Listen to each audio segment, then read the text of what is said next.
a 44-year-old Cape Coral man became desperate for police assistance in dealing with a woman with fangs. Your average person would think, file a police report, call 911, or simply yell help. Nope, not this vampire hunting hero. This man goes the extra mile. He drove around to find a cop car, got out, and began dancing on the cop car while blaring the song Goodbye Stranger. After this cop summoning dance fails, he then proceeds to rip the windshield wipers backwards before stealing an American flag to use like a cape.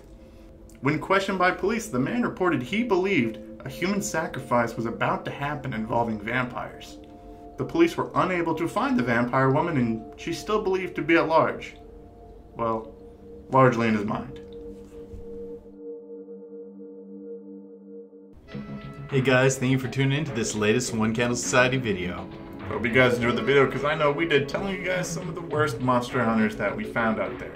And tune in, our next video is going to be the best monster hunters. But if you guys like this video, don't forget to like, share, and subscribe, because it really helps the channel out, guys.